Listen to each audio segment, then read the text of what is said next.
देखिए कल हिमाचल प्रदेश संयुक्त कर्मचारी महासंघ की नई कार्यकारिणी जो बनी है वो उसके सदस्यों के साथ कल जो है हमारी अनौपचारिक भेंटवार्ता मुख्यमंत्री से हुई है।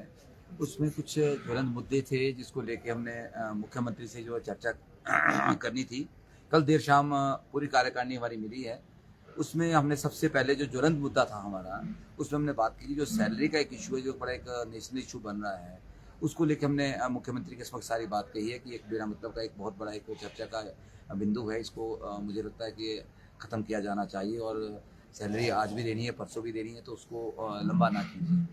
तो उसमें कुछ मुख्यमंत्री ने अपनी जो मजबूरियाँ और जो बातें कही है, उसके तरफ उन्होंने कहा कि 1 या 2 दिन का बात है, कोई लंबी बात इसमें नहीं है।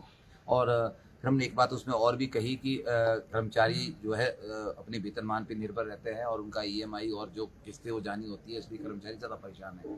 ऐसा कोई हमें विश्वास नहीं करने वाली बात नहीं है कि तनख्वाह नहीं मिलेगी, तनख्वाह डेफ़िनेटली मिलेगी जब काम किया है। तो उन्होंने बोला सब चीज़ों का समाधान होगा, आप 1 दिन का इंतज़ार करिए, आपके खाते में तनख्वाह पड़ेगी।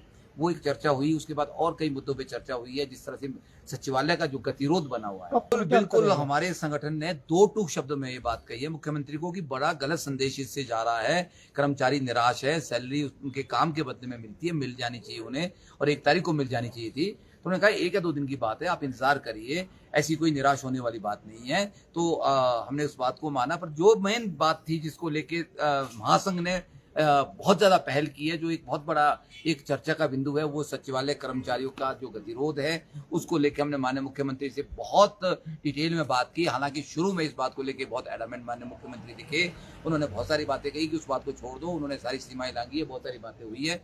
हमने पूरे हमारे जो संगठन था, शिष्टमंडल था, हमने एक बात कही कि माननीय मुख्यमंत्री जी, जो हुआ वो दुर्भाग्यपूर्ण है। हम इस बात को मानते हैं। हालाँकि भाषा शैली थोड़ी-सी जो है वो लाइन से बाहर थी, ट्रेड यूनियन वाली भाषा नहीं थी, उसमें कुछ गलतियाँ हो सकती थी।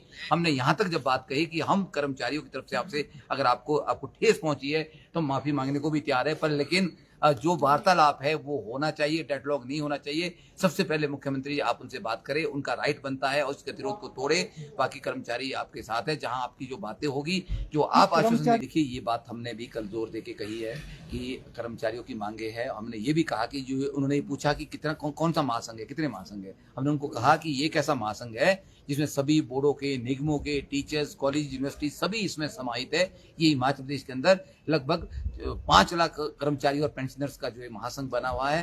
तो हमने एक बात उनसे ज़रूर कही है कि उन्होंने भी अपनी बात कही है, जो वो बात बिल्कुल सटीक बात है, वो माँगे हम आज नहीं उठा रहे। ये जो महासंघ का जो गठन हुआ है, इन्हीं माँगों के लिए जो डी है, एरियर्स है, वेतन विसंगतियाँ हैं, 4-9-14 है, ये सारी बातें मुख्यमंत्री से हुई है। लेकिन जो आप कह रहे हैं थोड़ा-सा माँग करने और किसी के ऊपर छींटाकशी करने में थोड़ा-सा अंतर होता है। हम अपनी बात को रखें, बड़े स्ट्रॉन्ग तरीके से रखें, उसको मजबूती के साथ रखें, पर किसको क्या मिलता है, किसके साथ क्या हो रहा है, उन चीज़ों में शायद कर्मचारियों को नहीं जाना चाहिए था, नहीं जाना चाहिए। वो कुछ जो बातें हुई है, वो बातें बाद की बातें हैं, पर लेकिन हम एक बात का ज़रूर हम प्रयास कर रहे हैं कि गतिरोध टूटे, मुख्यमंत्री डायलॉग पे आए, बात करें, क्योंकि हर बात का समाधान डायलॉग से होगा। हमने ये भी बोला कि वो आपका परिवार है, परिवार का मुख्य है, हम सबके मुख्य है, उनके भी मुख्य है। और परिवार में किसी सदस्य से गलती भी हो जाती है तो उसको माफ़ किया जाना चाहिए, उसको उसके साथ बात की जानी चाहिए। ऐसा नहीं हो कि बात ना हो, पर लेकिन उन्होंने फिर भी कहा कि मैं 11 और 12 को यहाँ नहीं हूँ और 13 तारीख को आप आइए, आपके साथ विस्तृत बात करेंगे, इसके ऊपर चर्चा करेंगे। देखिए पहला हक उनका बनता है, हमने कल ये बात कही है। पहला हक उनका बनता है, जो बोल रहा है उसकी बात को सुना जाए। हम सिर्फ एक मध्यस्थता वाली बात कर रहे थे, हमने एक मध्यस्थता का प्रयास किया है, उस बात को आगे बढ़ाएंगे। बाकी वर्मा जी आपसे बात करेंगे। वर्मा जी ने भी कल बड़े विस्तृत इस बात पे जोर दी। इसमें हमें लग रहा अभी तो कल की वार्ता से तो अभी हम कह नहीं सकते कि कुछ समाधान तुरंत जल्दी आएगा, पर हमारी कोशिश ये रहेगी कि हम बोल रहे हैं जो लोग जिन्होंने मांगे उठाई हैं, वार्ता तो उन्हीं से होगी, तो उनके साथ वार्ता की जाए और जो मुद्दे उन्होंने उठाए हैं उस पर चर्चा की जाए और जो डेडलॉक बना उसको तोड़ा जाए। तो उम्मीद है, जैसे सीएम साहब ने कहा कि अभी सेशन में भेजी है, 13 को मीटिंग देंगे, तो होपफुली 13 या उससे पहले कोई वार्ता के लिए बुलाएं, या नहीं बुलाएंगे तो 13 को मीटिंग होगी, उसमें दोबारा से उसकी चर्चा करेंगे। ओपीएस आपके बिजली बोर्ड को नहीं मिल पाया और उस मुद्दे पे भी क्या कोई कल बातचीत हुई?